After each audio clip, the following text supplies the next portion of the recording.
Quel est le bon moment après une rupture amoureuse pour recommencer à chercher l'amour?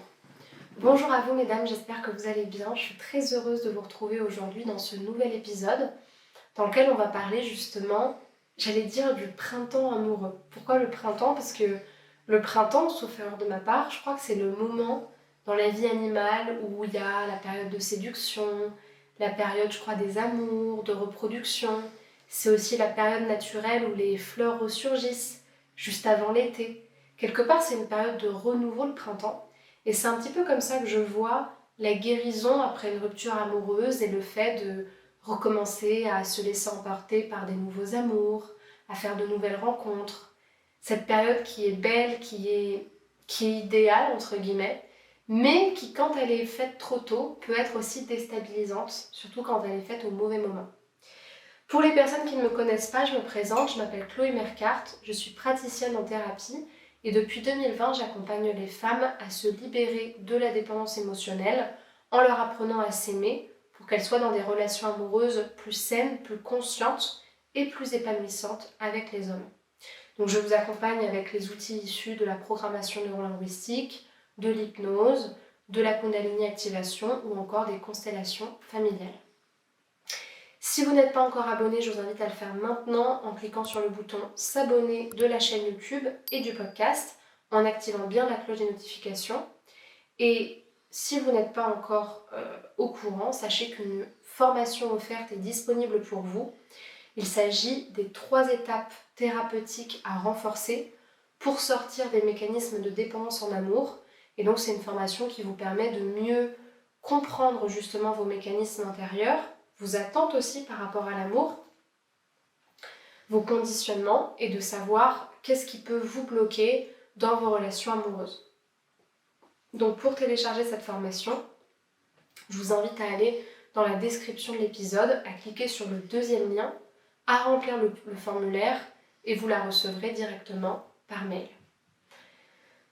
En fait, si je devais résumer cet épisode, moi, si je devais donner un conseil à la femme qui me poserait cette question, ce serait que le bon moment pour pouvoir trouver l'amour, il n'est pas universel, il n'est pas défini, mais par contre, c'est le moment quand la personne se sent guérie et quand elle se sent stable intérieurement.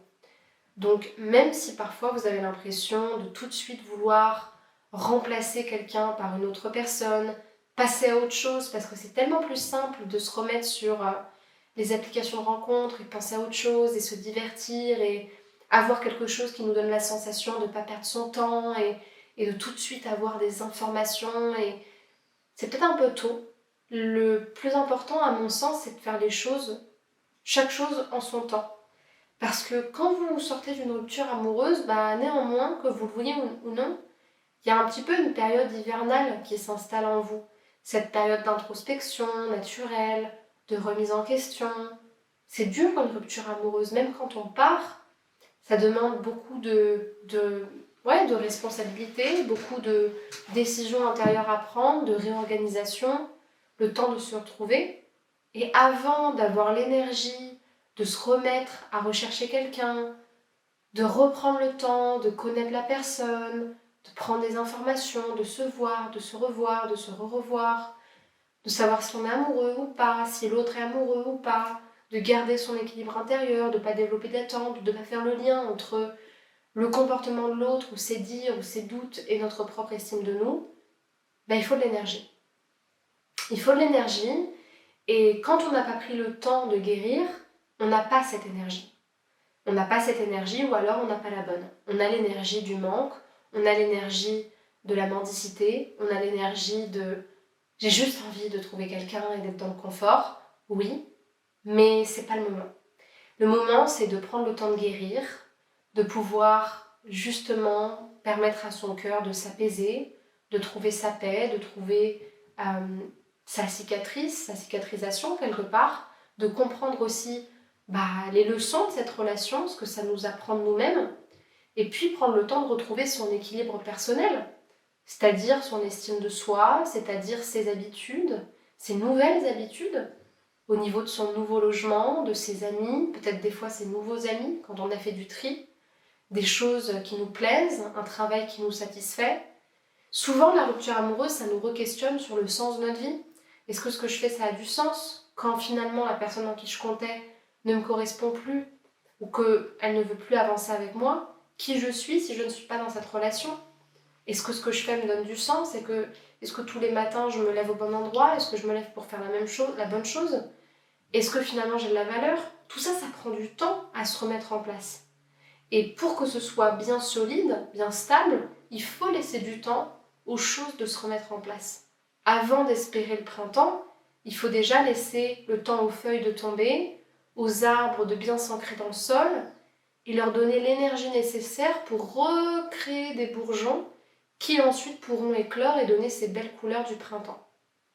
Donc l'indicateur de ça, c'est quand on se sent bien avec soi-même, qu'on a de nouvelles habitudes, un bon équilibre et que on n'a pas besoin d'une nouvelle relation. C'est pas un besoin nécessaire, ça ne doit jamais être un besoin nécessaire. Parce que justement, le piège dans lequel il ne faut pas tomber, c'est le fait de chercher une relation pour éviter la solitude, pour remplir le vide. Un petit peu comme quand on mange du pain parce qu'on n'a rien d'autre à faire et qu'on a juste besoin de se remplir alors qu'en fait on n'a pas faim. Et pareil pour le spéculoos ou le Nutella ou peu importe. Chercher l'amour pour fuir la solitude ou pour éviter de se retrouver face à soi-même, ça peut vous réentraîner dans des schémas malsains ou juste dans des relations qui ne fonctionnent pas et finalement vous faire perdre beaucoup plus de temps. L'indicateur qui va vous montrer que c'est le bon moment pour vous de rencontrer quelqu'un ou que vous le faites pour les bonnes raisons, c'est justement que vous aimez votre vie telle qu'elle est, vous êtes bien avec vous-même et vous avez simplement cette envie, cette liberté, cette curiosité, même pas pressée, de juste sortir le nez dehors et puis si c'est pas le moment, c'est pas le moment.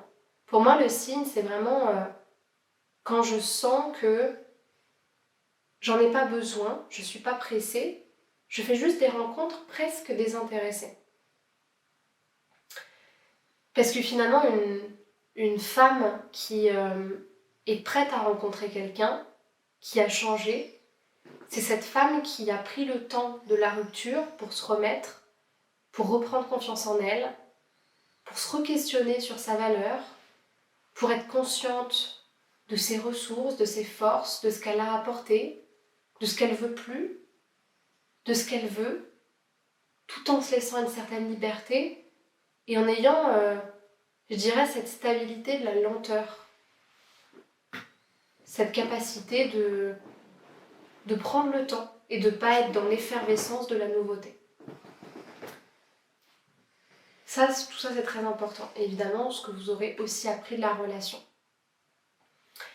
Et comment vous allez pouvoir justement savoir que vous avez les bonnes attentes envers la relation, c'est quand vous savez faire la différence entre ce que vous avez appris de l'ancienne relation, les leçons que vous en retenez, les erreurs que vous ne voulez pas répéter, les besoins qui sont légitimes, c'est-à-dire les besoins émotionnels de base qui sont importants pour vous, qui sont liés à vos valeurs, qui sont liés à vos besoins les plus importants, qui sont liés à la manière dont vous voulez créer la relation, et versus quand vous avez conscience de ce qui est une attente démesurée, irréaliste, et que vous n'êtes pas là-dedans.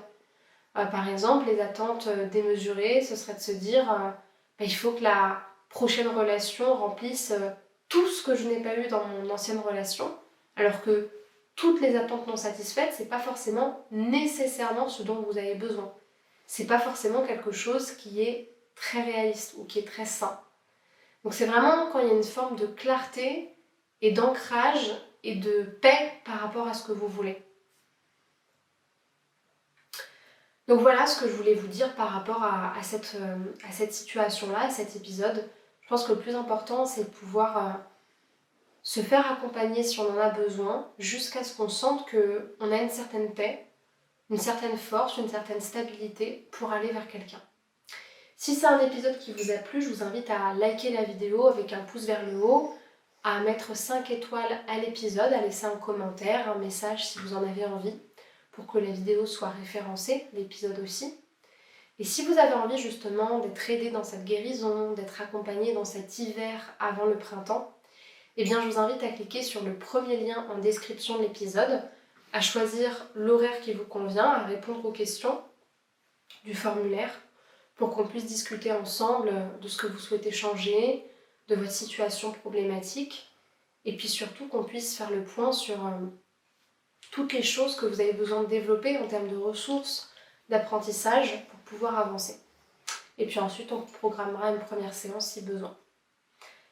Voilà pour ça. Sachez également qu'il y a des formations dans la description, notamment 2, qui peuvent vous intéresser, notamment celle sur la dépendance émotionnelle et l'estime de soi, pour gagner en confiance en soi, en indépendance.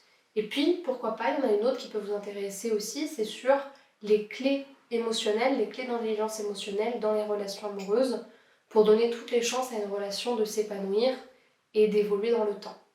Je vous remercie pour votre attention et je vous laisse me rejoindre sur ces réseaux sociaux-là pour être tenu informé de l'actualité et vous avez les liens directement des réseaux sociaux. Merci beaucoup pour votre attention et à bientôt pour un prochain épisode. Au revoir.